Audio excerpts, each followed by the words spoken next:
YCP అధికారం కోల్పోయిన తర్వాత ఆ పార్టీ అధినేత మాజీ ముఖ్యమంత్రి వైఎస్ జగన్మోహన్ రెడ్డిని చాలా మంది విడిచి వెళ్లారు. చిన్నా చితకా నాయకులు ఆయనకు దూరమైతే పెద్దగా పట్టించుకోవాల్సిన పని లేదు. కానీ విజయసాయిరెడ్డి లాంటి అత్యంత సన్నిహిత నాయకుడు జగన్ ను విడిచి వెళ్లటం తీవ్ర చర్చనీయాంశమైంది.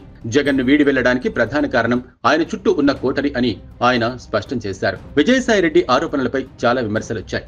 ఎందుకంటే ఆయన కూడా నిన్న మొన్నటి వరకు కోటరీలో కీలకం కాబట్టి. కాసేపు విజయసాయిరెడ్డి విషయాన్ని పక్కన పెడదాం. కూటమి ప్రభుత్వం వచ్చిన తర్వాత ఎక్కువ టార్గెట్ అయ్యింది పెద్దిరెడ్డి కుటుంబం. చంద్రబాబు నాయుడు సీఎంగా బాధ్యతలు తీసుకున్న క్షణం నుంచి మాజీ మంత్రి పెద్దిరెడ్డి రామచంద్రారెడ్డి, ఆయన తనయుడైన రాజంపేట ఎంపీ పెద్దిరెడ్డి మిథున్ రెడ్డిని టార్గెట్ చేశారు.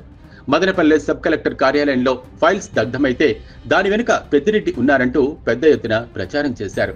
మదనపల్లిలో అసలేం జరుగుతున్నదో తేల్చాలని, దోషుల్ని వెంటనే పట్టుకోవాలని సీఎం ఆదేశాలతో సిఐడి చీఫ్, ఇతర ఉన్నతాధికారులు హెలికాప్టర్లో అక్కడికి వెళ్లారు. తాజాగా ఆ కేసుకు సంబంధించి పెద్దిరెడ్డి అనుచరుడు మాధవరెడ్డి అనుచరుడిని అరెస్టు చేయడం గమనార్హం. కానీ మదనపల్లిలో ఫైల్స్ దగ్ధం కావడానికి పెద్దిరెడ్డే కారణమన్న ప్రభుత్వ పెద్దలు కేవలం ఆరోపణలకే పరిమితమయ్యారు. ఇంతవరకు ఆధారాలు లేవు. దానికి సంబంధించి విచారణ నత్త నడకను తలపిస్తోంది. ఆ తర్వాత లిక్కర్ మైనింగ్లో దోపిడీ అంటూ పెద్దిరెడ్డి మిథున్ రెడ్డిని టార్గెట్ చేశారు. మిథున్ను ఆ కేసులో నిందితుడిగా కూడా చేర్చడం గమనార్హం. ఇటీవలే ఆయన సిట్ విచారణకు హాజరయ్యారు కూడా.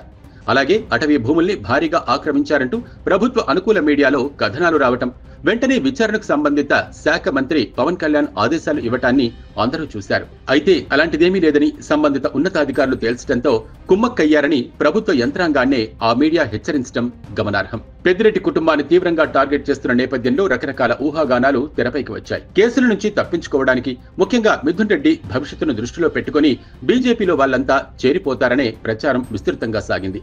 పెద్దిరెడ్డి రామచంద్రారెడ్డి, ఆయన తమ్ముడు ద్వారకానాథరెడ్డి ఎమ్మెల్యేలుగా, మిథున్ రెడ్డి రాజంపేట ఎంపీగా గెలుపొంది ప్రజల్లో తమ కుటుంబానికి ఆదరణ ఏపాటిదో నిరూపించుకున్నారు.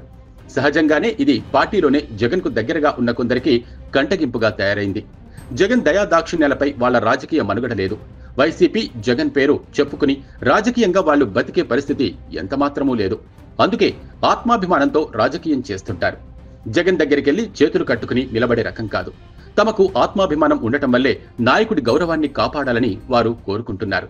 కానీ ఆత్మాభిమానం లేని కొంతమంది జగన్ చుట్టూ చేరి పెద్దిరెడ్డి కుటుంబాన్ని కూడా వైసీపీకి దూరం చేయాలని కుట్రలకు తెరలేపారంటూ ఆ పార్టీలో ఎలాంటి వాళ్ళు ఉన్నారో అంచనా వేయొచ్చు. అయినప్పటికీ మిథున్ రెడ్డిపై జగన్ ప్రత్యేక అభిమానాన్ని చాటుకుంటుంటారు. మిథున్ రెడ్డి కూడా అధినాయకుడి నమ్మకాన్ని నిలబెట్టుకున్నారు. ఆరోపణలు, కేసులు వచ్చి మీద పడుతున్నా ఏమాత్రం భయపడకుండా మరింత నిటారుగా నిలబడ్డారు. తమపై దుష్ప్రచారం చేస్తున్న మీడియా అధినేతలకు బహిరంగంగా ఆయన హెచ్చరిక చేశారు. జగన్ చుట్టూ ఉన్న కొంతమంది నాయకుల్లా కుడి కన్ను అధినాయకుడికి గీటి, ఎడమ కన్ను లోపాయికారిగా ప్రభుత్వ పెద్దలకు మిథున్ రెడ్డి, ఆయన కుటుంబం గీటలేదు. అందుకే జగన్ కంటే ఎక్కువ ఆరోపణలు, కేసులు ఎదుర్కొంటున్నారు. ఎన్ని ఇబ్బందులు ఎదురైనా జగన్తోనే తమ రాజకీయ పయనం అని మాటల ద్వారా కాదు, చేతల్లో నిరూపించిన ఘనత మిథున్ రెడ్డి కుటుంబానికి దక్కింది. జగన్ నమ్మకాన్ని నిలబెట్టిన వైసీపీ ముఖ్య నాయకుల్లో మొదటి పేరు మిథున్దే. జగన్ నమ్మకాన్ని వమ్ము చేసిన నాయకుల్లో కొందరు పార్టీని విడిచిపెట్టి వెళ్లగా, మరికొందరు గబ్బిలాల మాదిరిగా అంటిపెట్టుకుని నష్టం చేస్తున్నారనే అభిప్రాయమూ లేకపోలేదు.